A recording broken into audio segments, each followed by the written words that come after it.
जय हिंद दोस्तों।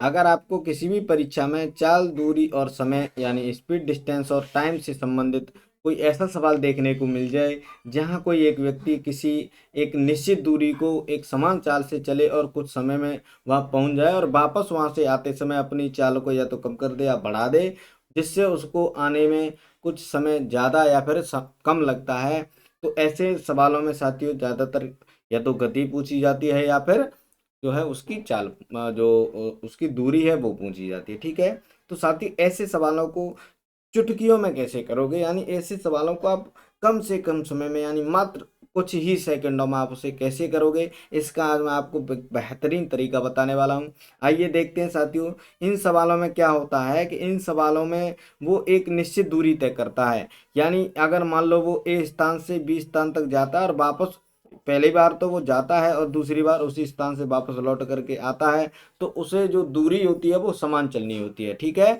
तो ऐसे सवालों में साथियों क्या होता है, जो दूरी होती है यानी जो सॉरी, यहाँ आपको दिख नहीं रहा होगा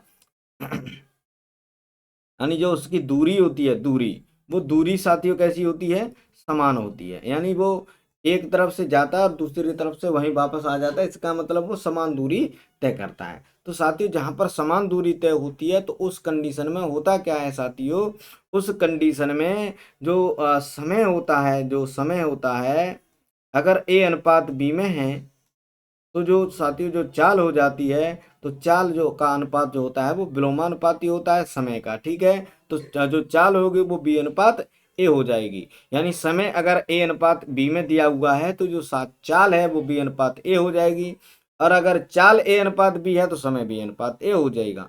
ठीक है, यानी कि अगर दूरी समान है, दूरी समान है, तो जो समय और चाल का जो अनुपात होता है साथियों वो कैसा हो जाता है, विलोमानुपात हो जाता है। यानी जो समय का अनुपात होता है उसे पलट देते हैं तो चाल का अनुपात बन जाता है। बस यही कॉन्सेप्ट इसमें लगाना है और इसी से हमारा इस सवाल बिल्कुल सेकंडों में, मात्र कुछ सेकंडों में ही हल हो जाएगा। ठीक है, इससे संबंधित मैं एक वीडियो पहले बना चुका हूं, उसमें भी मैंने बहुत सारे सवाल कराए हैं, तो आप उन्हें भी जा करके देख सकते हैं। ठीक है, प्लेलिस्ट में वीडियो हैं, आप वहां से देख सकते हैं। ये सवाल साथियों है कि एक साइकिल चालक समान गति से साइकिल चलाता हुआ 6 घंटे में एक दूरी तय करता है। यानी यहाँ ए से बी तक जाने में उसे कितने घंटे लगते हैं साथियों, 6 घंटे लगते हैं। ठीक है, अब क्या करता है वह अपनी यात्रा की वापसी के समय, अब यहाँ से वो वापस आता है, यहाँ से जब वह वापस आता है तो उसकी जो चाल है, वो चाल जो स्पीड है वो 2 किलोमीटर प्रति घंटा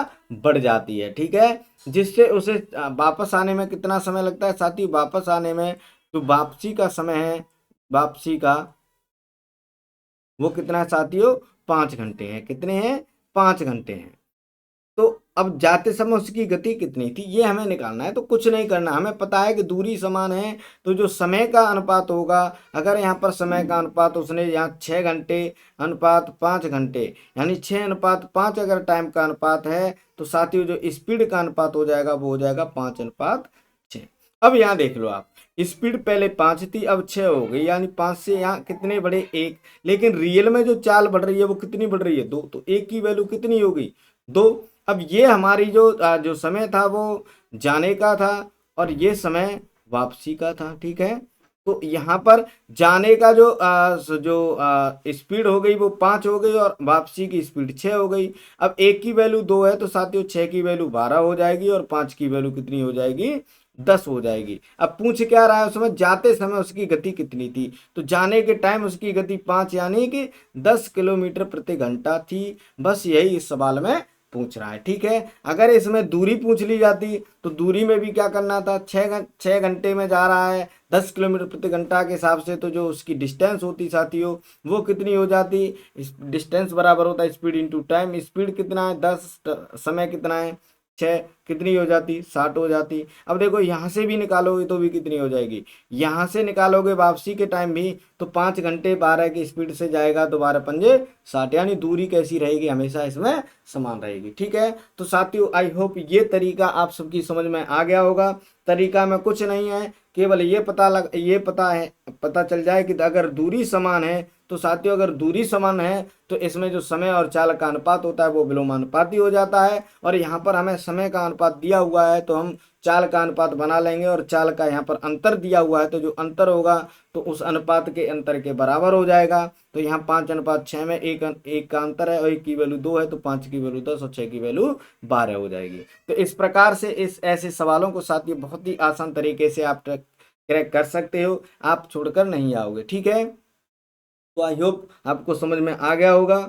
ठीक है साथियों, अगर ये तरीका आपको समझ में आ गया है तो ये एक अगला एक सवाल है, इसे मैं आपको दे रहा हूँ, इसे आप करेंगे और करने के बाद इसका जो आंसर है आप हमें कमेंट सेक्शन में बताएंगे। अगर वीडियो अच्छा लगा है, क्लास अच्छा लगा है, आपको तरीका पसंद आया है तो आप हमारे चैनल को सब्सक्राइब कर सकते हैं अगर नए हैं तो।